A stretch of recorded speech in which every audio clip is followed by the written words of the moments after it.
My favorite brand exists again. Amazing. We never saw this coming. Not really. Truly.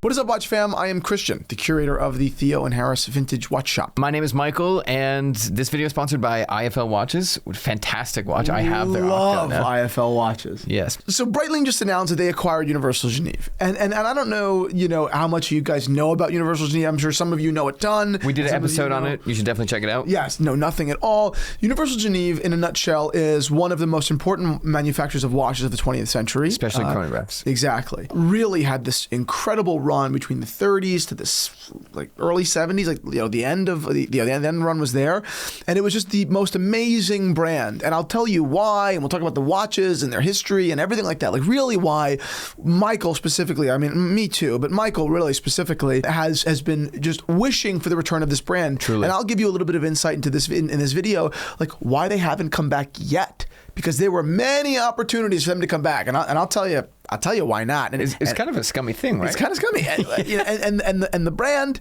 is now being revived, and this is very, very exciting. So stay tuned for the full details. Quick basic thing. This doesn't talk a lot about the brand. It more talks about the prestige that the brand once had. When Patek was coming to America, what was the other brand that was coming with it? Universal Geneve. Universal Geneve, No. which is insane. Oh, yeah. And then from there, we have a lot of iconic watches that we'll go over very briefly. But really, if we're trying to place where UG should live, it is the crazy Omega, the daring Omega, the one that was like, okay, Speedmaster worked, but let's make it blue and make everything square and make it distinctly of this era. Let's do something nuts. Yeah. They outfitted a lot of other brands with their chronograph calibers in general, and they really just made the most iconic chronographs of all time. I would say they were the defining voice of the style of chronographs. Everything kind of went through them. They have not a Paul Newman, they have a Swedish, I think, supermodel. Nina Rindt. Yeah. Instead of the Paul Newman, you have a supermodel, which is an incredible much better thing. than Paul Newman. Then you have the evil Nina. Yeah. Then you have the Eric Clapton watch. You have the Tri-Compacts. You have the Unicompacts. You have the Big Eye. Pole Router. The Scubas. You have the Pole Router Scuba. Is that what it was? Yeah. They have such an incredible catalog of watches that we have an entire video of it. That's why we're not trying to rehash all of this. But really just a fundamentally amazing brand, to which I said on that video, if they ever came back, which I didn't think they would at that time, you theorized that they would, this is what would make all of the other brands have to jump in line. Because my wish is always, and this is a very localized wish, has always been smaller Speedmaster, nothing else changed. That's exactly what they have. Exactly. This is the brand that, we'll talk about Breitling having them, this is the brand that wouldn't be the one to be afraid to bring back an old style, a new style, innovation for a brand of that stature, of that name. But now, since it has been gone for so long, it was owned by a Hong Kong company, I think. A holding group, yeah. A holding group that they essentially made the brand mall watches, because UG collapsed essentially because quartz came out and they made the wrong decision ultimately of saying we're going full bore quartz. Mechanical watches or automatic, whatever, they're gone. We're going full bore quartz, and that essentially killed them in the long run. Yeah, and I wonder how many people that own Universal Geneve watches now, the mall version, have any idea about the history of the brand. The two are totally separate at this point. It's one of those weird brands to me too. That's there's Glashütte Original, which is it's named after a place that I recognize as good at watches. So it seems almost like a weird thing. So if you see that, you're like, is it Geneva? What is that? Is that just a country-owned brand? Yeah. Which I think a lot of people that buy the watch, they're like, okay, something about this is Swiss, even if it's not a Swiss-made watch now, which I think is very weird. But what happened with the deal? So essentially, Universal Geneve had been owned by this company since the late 80s, I think 89, right? 89. And in the last 10 years, there have been multiple folks, some domestic, some based in the U.S., some abroad. Some just watch lovers, right? Watch lovers, representing, I'm sure, some major investors Sure. that tried to acquire the brand and revive it.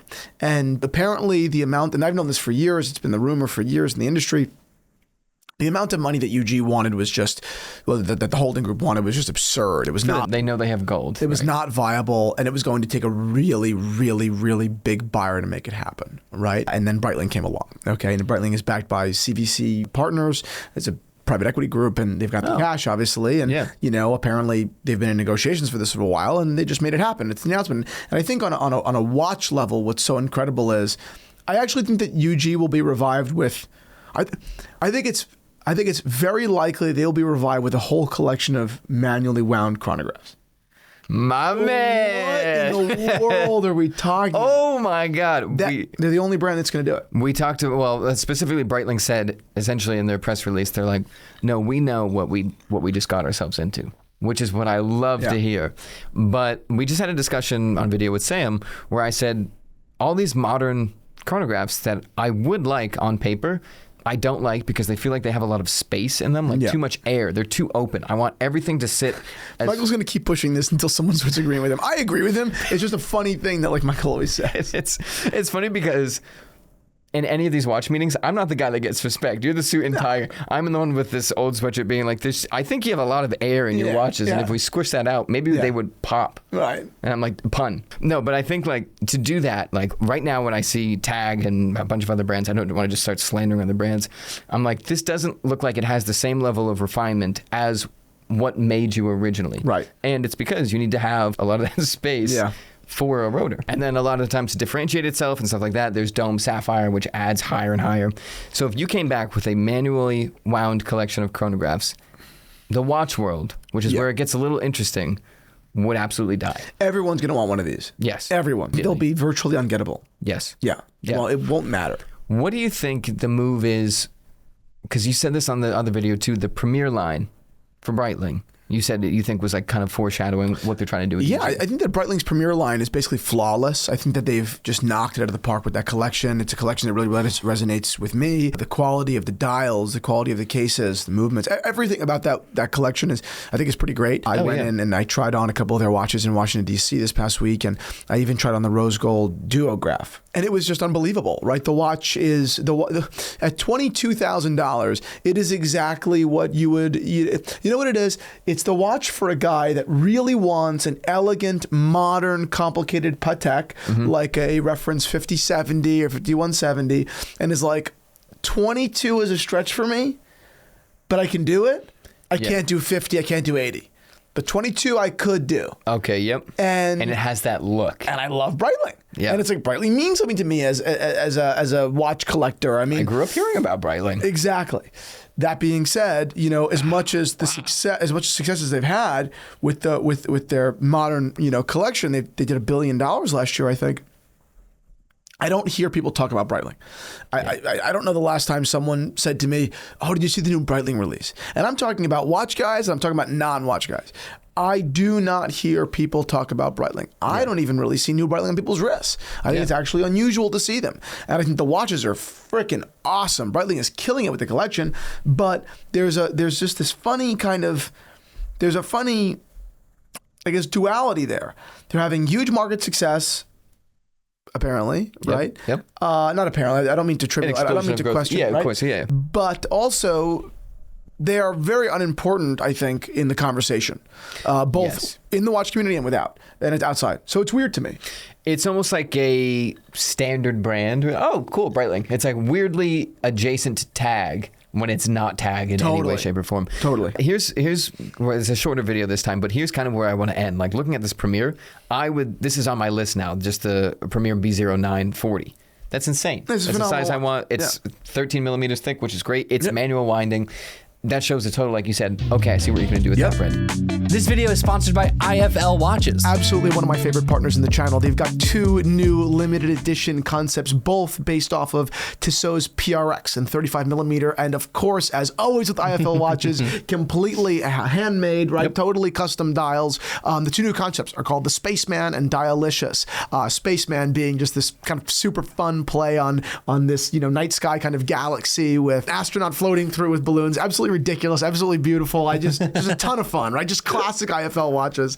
And then the other, the Dialicious, is again totally hand painted, totally unique. Each example, again limited and totally unique, has just candy all over. Right? It's hysterical. It's totally playful. Right? That's what I love about vintage watches, really too. Right? Back in the day when companies had more room to be fun. Right? They were given more latitude and things were kind of not as serious. They were unique and they were different and they were nuanced. That is what IFL Watches stands for completely. But of course, they're offering it in a totally new way. Again, hand painting, totally unique. It's just not something you're finding anywhere near this price point, right? IFL Watches is a no-brainer whether you're looking for one of their new, custom Casios or Oruses, or in this case, these new Tissots. The new Dialicious and Spaceman, IFL Watches is a no-brainer. We stand behind them 100%. Each of these new concepts, of course, uses these durable enamel paints that IFL is famous for, and each detail celebrates creativity, of course, and just as much Swiss precision. They're using the perfect canvases for their art, right? It's not just horological supremacy, right? These watches are all fantastic and accurate and reliable and built to last a lifetime, but IFL's approach that just adds to it makes it totally just a blast, right? Completely, as they kind of say, like, it's enchanting, and I completely agree. So with all that said, and obviously with our complete support here at Theo and Harris, go ahead on over to IFL Watches and explore the full collection. Of course, these new pieces, but everything IFL Watches offers is just so unique and so special, and as always, of the utmost quality. Head on over to IFL Watches, and thank you for today's sponsorship. Now I'll swing tiny little questions to you, but when I say dive watch brand, who do you think of? It doesn't have to be the correct answer. I mean, you Rolex. I don't know. Rolex, you could say Tudor. If you want to be that guy, you could be like, well, it's actually Doxa. Yeah. If I say sports watch, you probably go Rolex, Tudor, whatever. Right. If I say chronograph, you say, well, Rolex has the Daytona, Omega has the Speedmaster. The only chronograph brand is Breitling. Breitling. Yeah. So their collection is disproportionately chronographs, which is a great thing. So acquiring the chronograph brand that all of a sudden you're not ripping off the Speedmaster, you are making the correct watch. You're making the Nina, but it looks like the Speedmaster. But it's decidedly now me, for example, who specifically wants a Speedmaster. I'd be like, oh, wait a minute, but that Nina is sick, and that's 39, and that's white dial, and that has different hands. That's crazy scary for Omega. And UG has a history of using the exact same movement that Rolex used as well. So now they can make a Daytona, you know what I mean? Similar, screw down crown, whatever it may be, which they also have in their catalog. Cheaper price, undercut it, whatever they want to do. And all of a sudden, okay, well, I can't get the Daytona, but Breitling has that. Totally. Instead of being like, if I can't get the Daytona, I guess I'll get the Speedmaster. So, or maybe a Navitime or whatever it may be. That's a crazy jump. And that is identifying, I think, that gap in the market of there is no this level chronograph brand. I also think that because the revival of UG, I don't know at what scale they'll be doing. I don't know how many watches they're going to produce from day one. I don't know any of those answers. But those watches are going to be gobbled up by watch collectors, just gobbled up. They're going to fly off the shelves. They'll be like turkey on the week before Thanksgiving. You know what I mean? Yeah. They know they're fighting for their lives. Including my dad. What, am I worried about calories right now? So they're going to be swallowed up. And I think that there's a great chance that the movements will be Breitling movements, right? The same way that Tudor and Breitling have collaborated on movements as well. That the UG watches will be Breitling watches in many ways. And it's going to kind of like, in turn, insert Breitling into the conversation among collectors, which is exactly my criticism from day one, which still remains, which is like, is Breitling really in the conversation? Right. I don't think that this is the answer completely, but it certainly buys them in a little bit. It's certainly an answer, right? And there's no silver bullet. It's a multi-tactic approach, of course, right? But this is one of the tactics. If all these UGs that all these big collectors are buying are now Breitlings, and how do you get allocated a UG? You go Breitling. Maybe you're a friend of Breitling. All of a sudden, you've entered the conversation. And if that is the intention by Breitling corporate, very well played, my friends. Very well played. I see it as like, all right, Breitling corporate sitting down. They're like, okay, everybody wants, a Daytona is really just in the news for whatever happens. If the price goes up $100, people lose their minds. If it goes down $100, people lose their minds. And then Speedmaster's getting all the credit for this and that, and has its own history, but it's also the immediate alternative. There's a huge gap here. And people want something new. People want something traditional. Like, look at that. And there's a catalog of a brand that hasn't been touched But as the watch world is getting smarter and smarter, it's starting to open up more. People are starting to collect UGs more. Like, why don't we just buy it and do it ourselves? Totally. Nuts.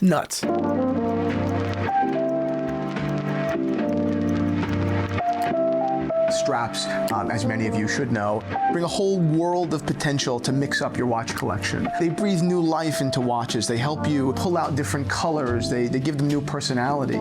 Straps can be very addictive. I know people with 2 watches and 10 straps because it adds so many facets to a collection in a fairly easy and fun way. So that's why they become such a part of the Theo and Harris culture and identity. I think we sell more exotic straps than almost anybody because I just love them so much and I love sharing them with you.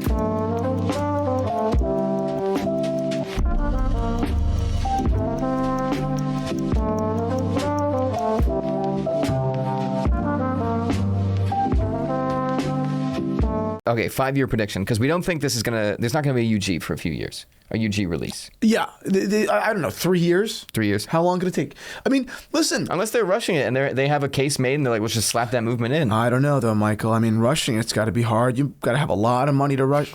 Oh wait, They have the money. Yeah. They've got effectively unlimited money, yeah. and they clearly have no problem overspending because they see a large end here. Yeah. Right. I also don't think that this private equity group is going to be the long-term owner of Breitling. They said from day one they want to take it public in 2027. Really? So it's like, maybe rush it. With all that being said, I think this year in general, I think Breitling's going to continue lowering their collection. Like, there's not 10 models. There's 1 model in 5 different colors. I think they're going to continue doing that. And I also think they're going to keep running with the, hey, do you want the Premier? Do you want it in 40 or 42? And then it will turn into, do you want it in 39, 42, 41, 44, 46? You're right. One-stop shop. Go into a boutique. We both get a watch. And I think, simplifying the whole, points business, right? Like you can only get the UG, you only get the Daytona if you have enough points with our AD. Sure. Right? When you go into an authorized dealer of watches and you want a watch and they make you buy a bunch of jewelry that you actually don't want it. Yeah. Actually don't want that jewelry. Not the biggest fan. You get bracelets, be it necklaces, be it earrings. You don't want to really buy your wife a $11,000 bracelet right now. If you did want to buy your wife an $11,000 bracelet, like you would have walked in for the bracelet. Of course, yeah. Right? Like you're kind of being extorted. Not kind of, yeah. It's like kind of like pay to play. Whereas with Breitling, it's like, well, this is the journey. Mm-hmm. The journey at Breitling is we'd love to get you into some of our icons. And then we can get you into some of our like really weird, like historical niche pieces. And that's UG. Yeah. Right? But you're not leading with the trash that you don't want. That's the beauty of this acquisition. Hey, in order to get the Nina, you have to get this Premier 40. It's like, okay. I'm sorry. Yeah, exactly. You're like, oh wait, this is actually a great fucking watch. What are you talking? It's really fairly priced. Yeah, if you're that guy, the customer who's like, yeah, okay, I gotta get the shirt. Yeah, I would actually love that watch. It's like I don't think that Omega is bad for only allocating Ed Whites to not to say they do, but yeah. Oftentimes, right, not only allocating Ed Whites to guys who have like bought a couple of Speedmasters or Seamasters or Aquaterras. Those are all great watches. They didn't really hurt you. They told you like, hey, listen, this is a journey, and like to get to the craziest, best stuff, right, that we only make like a little bit of. You got to grease mommy's palms. Yeah. Like you kind of have to go through the journey, and it's a really great journey, and you're going to love it. Like you're going to love it. You'll be a member of our family. Nothing wrong with that. Whereas when someone says, hey, listen, if you want a Rolex Daytona, rainbow, you got to buy $1 million in Bulgari jewelry. Yeah. You're like, okay. I don't want any Bulgari jewelry. Maybe I want $30,000 in Bulgari jewelry, like a fairly small amount, relatively speaking, to $1 million, right? Yeah, of course. You could say, like, okay, my wife would kind of like the Viper bracelet. That's cool. That's $7,000. And then I don't know. I kind of think that the Serpenti's a hot watch. Sexy. Maybe I'll fucking spend $20,000 on that. I'm at $26,000. Are we good now? Right? Like they're like, no, you have 900,000 more to go. It's like, come on. Yeah, right. Come on. Which is, it sounds insane. That's actually what's happening. Actually what happens. Frequently. Whereas here, it's a very nice journny. I won't get a UG. I won't get a UG. Everyone kind of knows that. I don't get anything that I want, right? I mean, like, what I mean is, I don't get any watches that are hard to get. You mean allocated. I don't play the game. Yeah, right? It's allocated, right? Exactly. So I only get watches that are what I think are really, really interesting, totally worth their money, and kind of available. Yes. Right? That's what I get. Yeah. Right? But with Breitling, like, I could actually see myself buying a Breitling next year. That would not be a difficult jump for me mentally. I can see you wearing a Premier with ease. Being like, it's not for me, it's a sports watch. You're like, no, this is exactly. I think if Breitling, you want to play real freaking simple English? Yep. If Breitling released a yellow or rose gold Premier with a black dial, the same color combo as that duograph? Yeah. Just with the Premier because it's a little bit thinner? Yep. So I have it. How thick is the duograph? Do you know? I don't know the measurements. It's thick, but it has to be thick. It's a Roche Repond. Yeah, well, it has to be of course. thick, That's what I'm saying. I'm not like that watch. Like that watch with a black dial, yellow rose, 19.2. Like I'm a buyer. 19.2, and what is this, 13? And that's a lot of money, guys. That's a silly amount of money. There's no question. I think the point is, what's the comp? The comp's a Patek 5070. Right? The comp is not a Speedmaster Moonshine. I love that watch, but it's way more sporty. Yeah, and it's also Moonshine is what, 50,000, 40,000? Well, no, I'm sorry. We have to apples on a strap. It's still high 20s. Okay, strap, sure. You know, so I'm whatever. But this is pure elegance. What brand produces an elegant chronograph, right, at that price? Right? JLC's got one. It's a triple calendar chrono. It's also 32,000.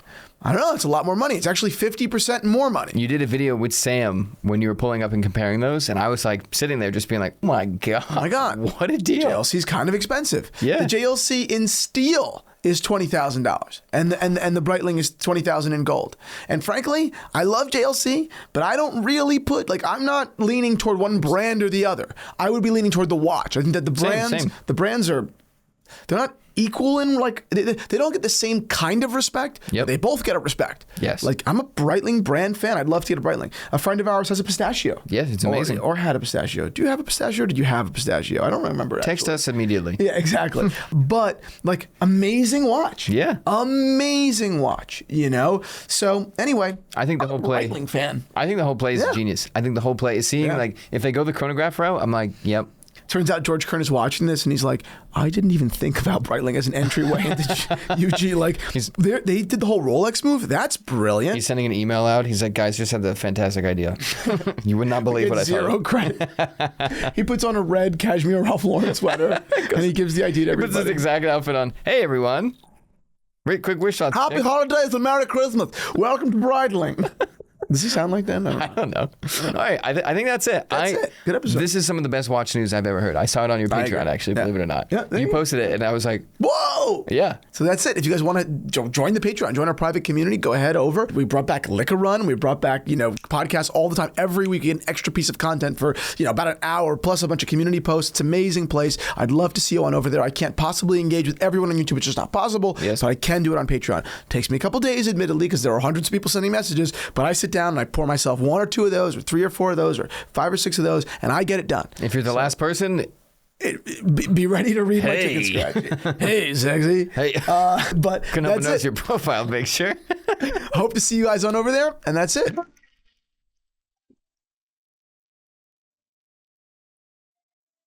Straps, as many of you should know, bring a whole world of potential to mix up your watch collection. They breathe new life into watches. They help you pull out different colors. They give them new personality. Straps can be very addictive. I know people with 2 watches and 10 straps because it adds so many facets to a collection in a fairly easy and fun way. So that's why they become such a part of the Theo and Harris culture and identity. I think we sell more exotic straps than almost anybody because I just love them so much and I love sharing them with you.